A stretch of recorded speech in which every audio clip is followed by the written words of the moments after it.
So it's Bob Burdette and Jim McBain, basically the design review board at this point. This is February 3rd, 2022, the 8th of February.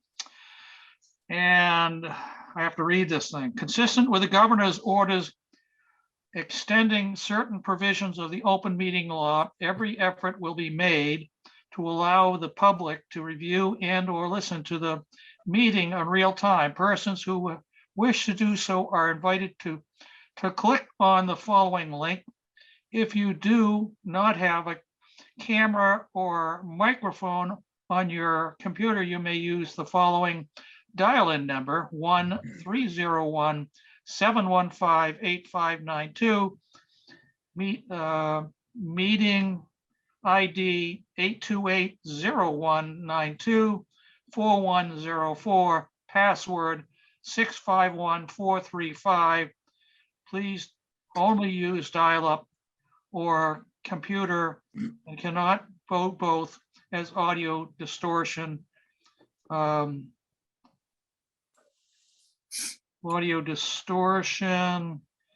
will affect the recording. In compliance with the Americans with Disabilities Act, this assistance-free charge upon request. You are a person of disability, required information materials in an alternate form. You can request other accommodations. Please contact Town Disability Coordinator William Renault at Town Engineer 781-246-6308 as far as advanced as event as possible. Every effort will be made to grant your request. Advised notification will enable the town to make reasonable arrangements to remove any disability barrier. Now I've got to turn on. I'm representing Donna, just so you know, sir. Okay. And you're who? My name is Evan Yasin, husband. Okay. Donna, she's a family nurse practitioner and had to work.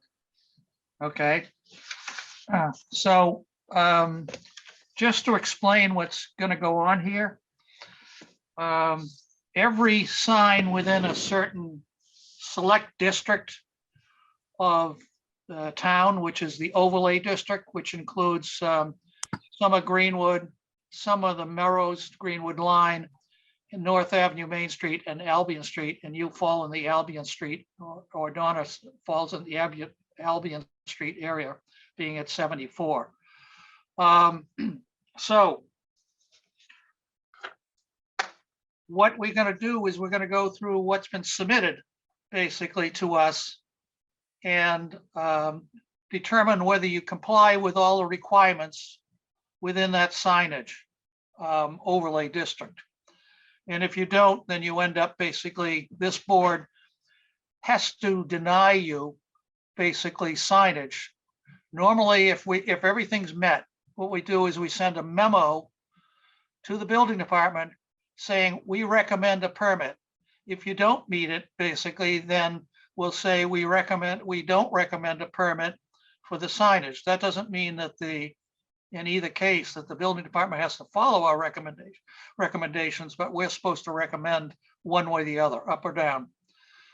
If part of the signage meets it, then you could get partial signage permit, basically. If not, then you have the option of going to the zoning board of appeals to get them to grant something beyond what's allowed within the code. And I think that's where you're heading at this point by what I've seen. So with that, I'm going to bring up, if I can find it.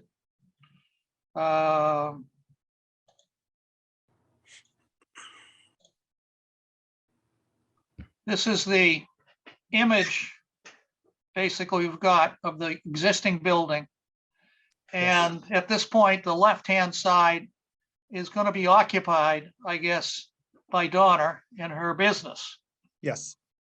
The other side is taken up by some sort of shoe company at this point. And we've been here before at this location for a projecting bracket sign. So having shown this existing area on the left, is the proposed sign basically is here in front of us. And it's about 25 square feet. The code, and I'll go through this in a minute with the code allows only 15 square feet. There are also two other signs going on here, which are going on the doorways, both of which comply with the code at this point. So I have asked Rich, about the lettering on the sign, which is the laser cut items, basically. And he has told me that's all raised. That's a raised lettering and raised configuration. I'm here, Jim, too, just so you know. Yeah, I see you. Okay. All right. Hey, Bob, where are you? Incognito here. Okay. So with that, let me pass on the rest of this for a moment. So this is the issue right here, all right? And Bob, you can speak to this in a minute. It's a 30 inch by 120 inch or 3,600 or 25 square foot sign. The code under table 1 says 15 square is the maximum you can have. So Donner is not in compliance at the moment, which means that we, the design review board, have to deny a permit or deny the recommendation of a permit to the building department. We cannot grant a permit. We can only recommend a permit. Permits are given by the building department and not by this committee. So what that means is that she has to go before the zoning board. So to explain that for a minute, it usually takes 90 days to go through zoning. And the reason for the 90 days is that, and this is after you file, because you're going to have to file, is that there's a waiting period basically where it goes out to the general public and goes out also as a direct notice to anybody within 200 feet of the property line. So other businesses, even houses behind you, behind this location, would get notified. So once that happens, that period of time, and I forget what the period of time is, whether it's 20 days or what it is, but anyway, there's a period of time before it can go to a hearing. And it will automatically, once you filed for special permit, then it will automatically go through the rest of the process. And at the same time, it will end up on a hearing within a certain period of times, which in fact, you'll have to make a presentation, or Donna will have to make a presentation basically to the zoning board. That's the only thing is the size of the sign, being that it's 10 square feet larger than allowed. Now, we recognize that when this regulation was written in 2010, that 15 feet was for every building, no matter what size the business was on the street. A little ridiculous, but that's what it is. And it's left us to say to people, for your size building, we can't grant you a memo basically recommending a permit. On the other hand, we can make a recommendation if we want to the zoning board, because the second memo we would produce would be a recommendation or a denial basically to the zoning board, who would hear the case before them. Quite often, basically, we'll come out of these meetings and make a recommendation basically for the applicant, and the board that has a great amount of weight basically with the zoning board if you get a positive review here, even though you're getting denied at the same time. I've checked the other regulations, which has to do with the size, the length of the building versus the size of the sign's width, and it has to be 1/3. It's within the compliance of the 1/3 of the overall width of the building. The lettering heights are in compliance. The door signs are in compliance with the amount of glass area.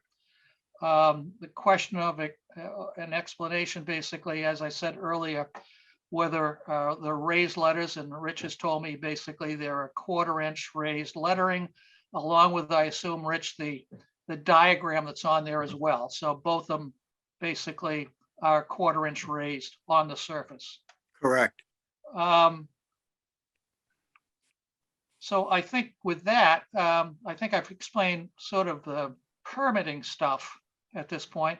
I should let you know if Diana wants to go and put a sign up tomorrow, she could put a sign up on the up above or on a windows for a new business. It can only be 6 square feet, basically. It can be up for 90 days while she's in the zoning process.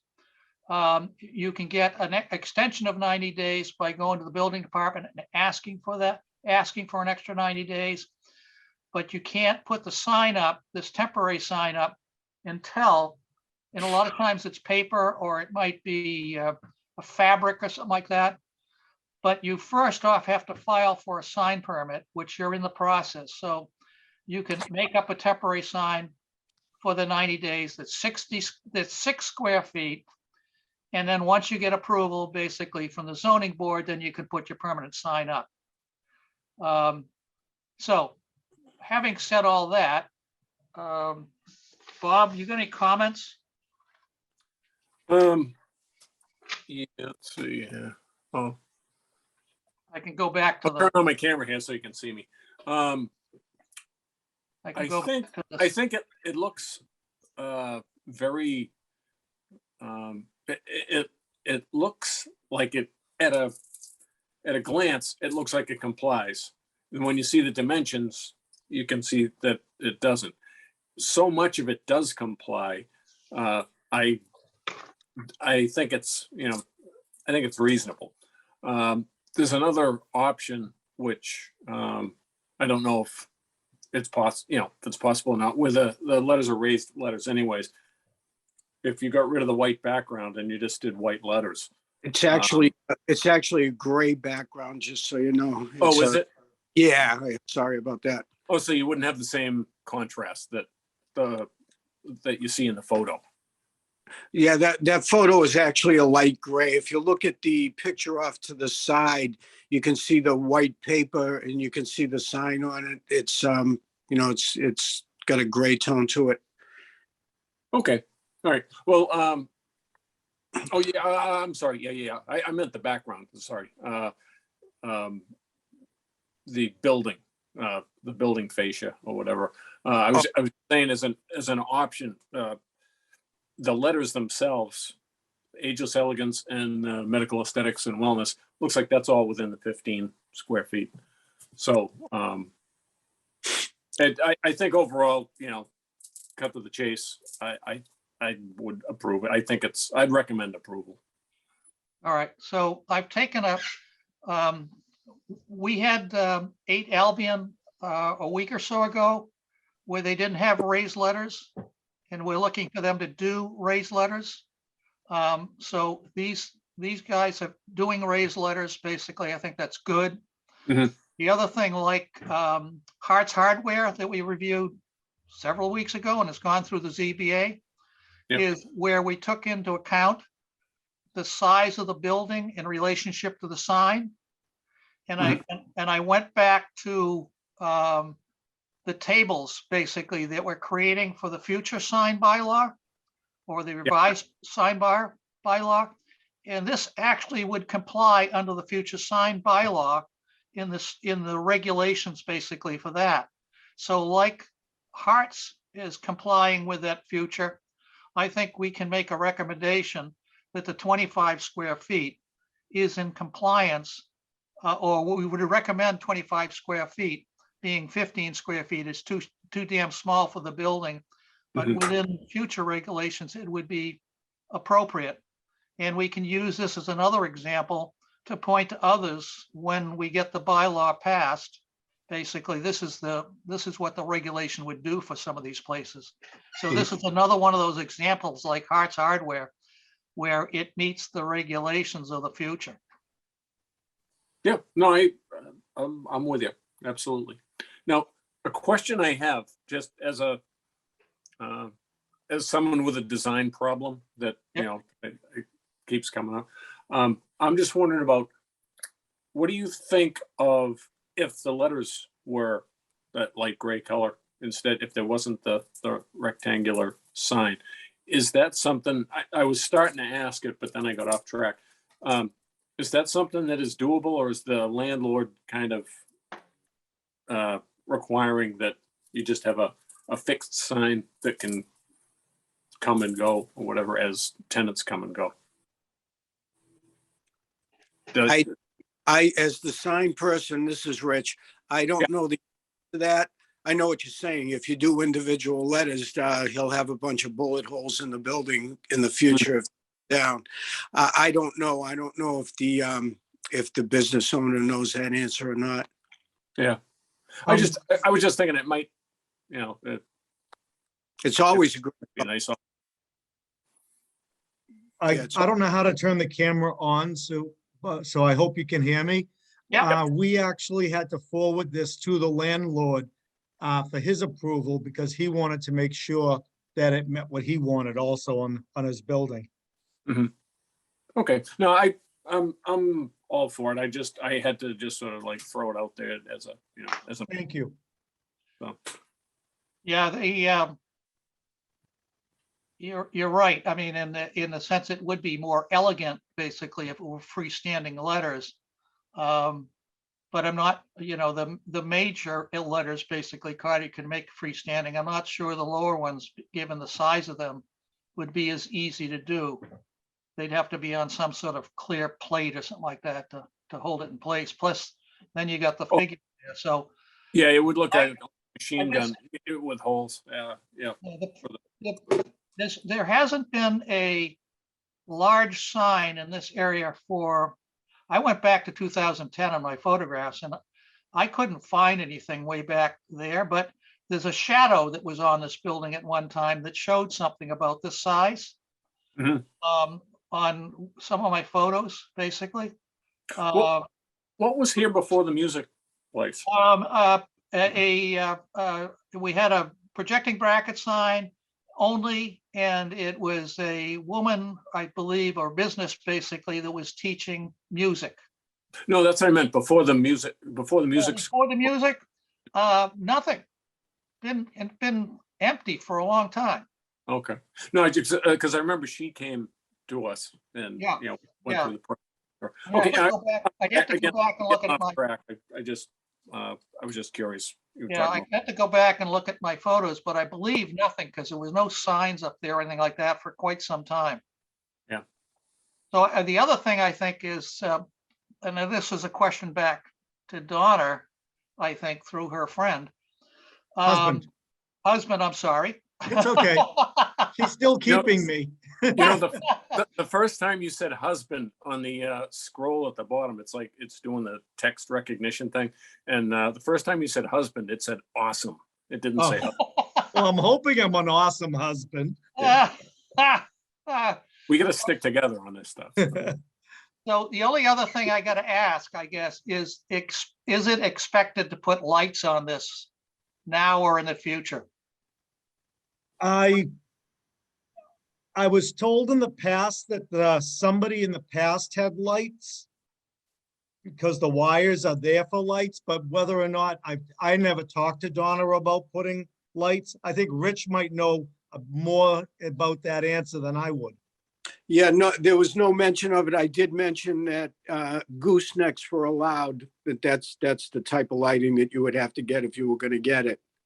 But there was no mention of where the lights were going to be put up. There is a street light right there. So Yeah, there I is. believe the decision was that it really wasn't necessary because of the street light. No, it's true. You picked that up. I didn't even pick that up. That was just installed probably within a month ago. Yeah, it's recent. It's been part of the like street work they've been doing, Yeah. the quote unquote upgrades. Hopefully they'll repave the street too when they get through. Yeah. Mhm. All right, so I think what you're getting is a positive vibe from this committee that we would basically, first off, have to deny the sign as it's sized, but make a recommendation to the zoning board, basically, that that the size is appropriate to the business frontage of this project. Thank you. So then it leaves it up to you all to file this with the building department.